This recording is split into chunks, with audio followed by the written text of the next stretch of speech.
The super soldiers of Ceres. Not too long ago, I was informed about a group of individuals who have been quietly coming together of late to talk about unusual memories, where they claim to have been abducted by extraterrestrials. Now, UFO abductions by itself is not unusual in this day and age, but what they say happened to them after they were abducted truly is extraordinary. They claim to have been removed from their physical bodies and then placed into alternate bodies for a long period of time, often lasting for approximately 20 years. 20 years of slavery. Slavery of the most brutal kind.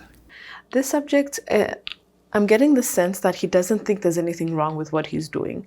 Like what he's doing to the subject J, messing with his mind and fogging it up and putting like walls and barriers, he feels like it's completely justified. These abductions are much different from the more normal types of abductions that have been reported in the New Age and UFO communities for years, where most of those abductions are related to a genetic reproduction project that results in the creation of hybrid beings who are part ET and part human. Now, those abductions normally last for a few hours, days, maybe a week at most. But these 20-year long-term abductions are strictly for blatant exploitation. Horrific exploitation. They are not part of a hybrid breeding program. It is claimed that after the 20-year term is completed, the abductees are reinserted back into their original bodies at the moment when they were originally abducted. They don't remember what happened to them, but their personalities are affected. 20 years of memories are gone, but they are not the same people deep inside. It's like all that's there is just this huge sea of these bulbous things and like egg-looking things. It almost looks like a scene out of Starship Troopers or something like that. As a matter of record, our research at Farsight has long pointed to the fact that extraterrestrials have the routine capability of removing and inserting people into various bodies of all sorts. Remember, at Farsight, we look at everyone as an ISBE, someone who simply is for the purpose of being. We have found that it is absolutely impossible to kill an ISBE, but you can trap it. You see, the physical body is not the person. The ISBE temporarily resides in the physical body, which is why the body is animated or why it can move around. Any physical life form that moves around has an ISBE animating it. Without an ISBE, a physical body is lifeless. Now, the extraterrestrials have technologies that can pull an ISBE from a body and put it in another body, in the blink of an eye, so to speak. They also have the ability to transit both time and vast distances with their ships. But I will not try to restate what we have reported in so many of our previous Farsight projects. Anyone can watch our projects to catch up. As this non-surface structure is basically being destroyed by another non-surface structure. I have a few different non-surface structures in this area. Like they're all kind of different in their construction and shapes. To be honest, when these reports first started circulating, I did not take them seriously. The abductees spoke for hours online, on the internet, about their experiences, and I simply did not have the time to listen to them so that I could think about and evaluate their claims. Like what I suspect to be so common to many people, I simply dismissed these people and their claims as part of the New Age noise that could not be verified, a small ripple in a large sea of unexplained ideas. And then something changed. I heard that they were being kicked off some major video and social media platforms, often due to claims of copyright infringement, or so I was told. That seemed weird to me, since I could not see how they were violating copyrights by sitting around and talking. They did not seem to be using any copyrighted materials at all. They did not seem to use much in the way of graphics or audio media. Again, they just sat around and talked on video.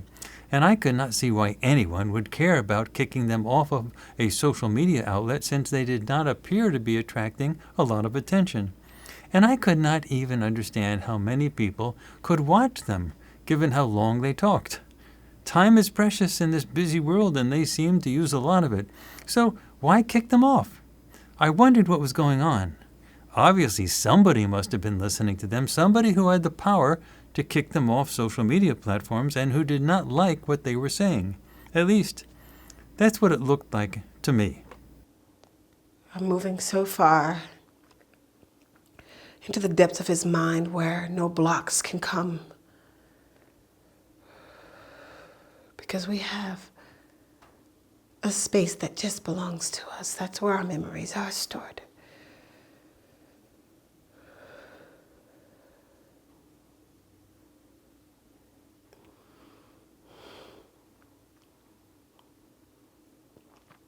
You will remember everything.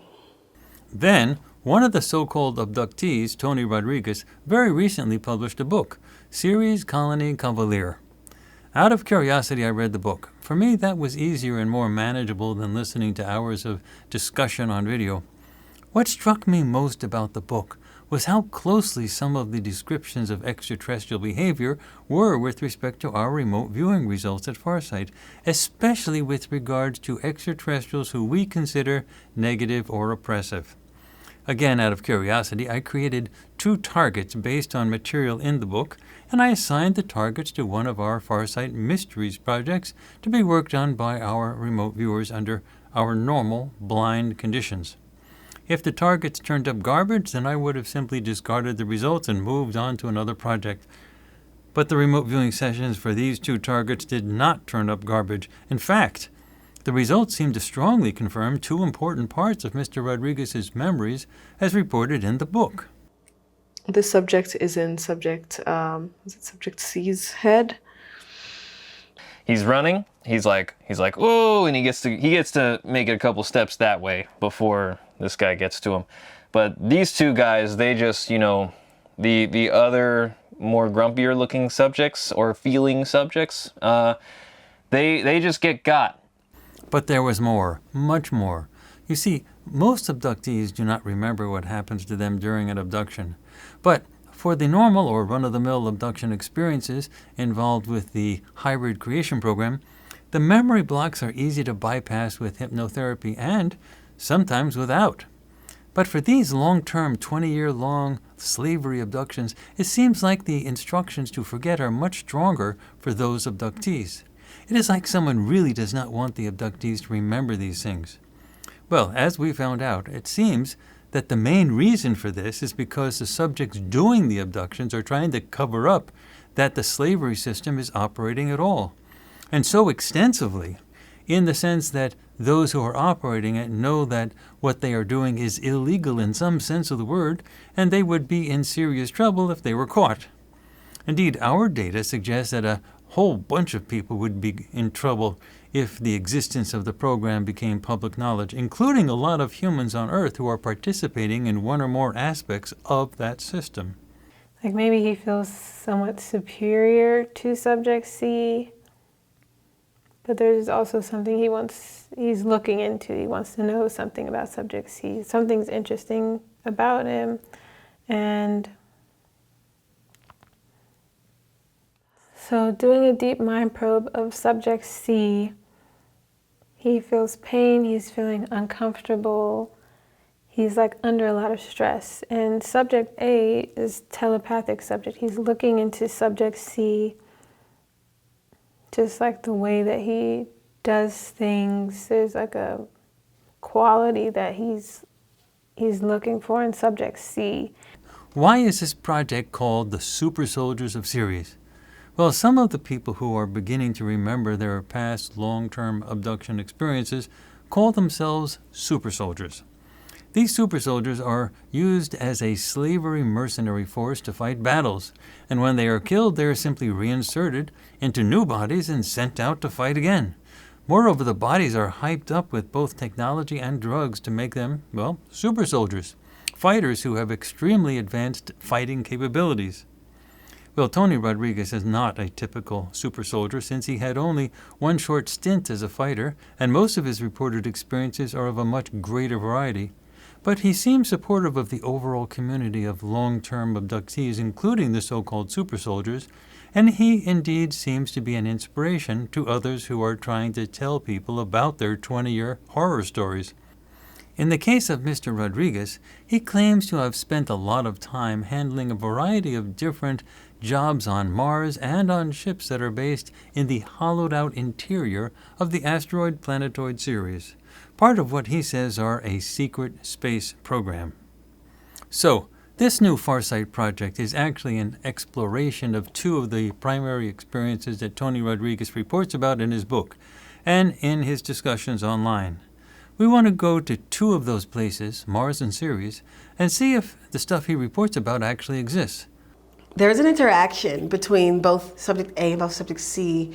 And subject A seems to almost be largely hovering over or standing superior to or over subject C with his hands around, penetrating his head like, from behind. Like he just, like someone He's going into his mind. For this Mysteries project, there are two targets. The first target is the interior of the asteroid Ceres. In later sessions for this target, they were given non-leading movement exercises to pursue, such as to perceive subject K or subject F or location A, and so on. They were not told what these things represented, but we will tell you what those things represent when you see the sessions. Now, the second target for this project is the interaction between the personality, currently known as Tony Rodriguez, and the bugs on Mars, as described on pages 185 through 193 in his book, Ceres Colony Cavalier. According to Mr. Rodriguez, he was briefly assigned to a fighting unit on Mars, and they were tasked with attacking and killing some insectoids who are capable of surviving the extremely hostile environment on Mars, including the thin atmosphere. These insectoids are apparently very sentient, and humans on Mars apparently try to kill them for reasons currently unknown to us. In one such incident, Mr. Rodriguez encounters a group of insectoids. The insectoids win a skirmish, and then they decide not to kill Mr. Rodriguez, a fate apparently not shared by some of his other human colleagues in that instance.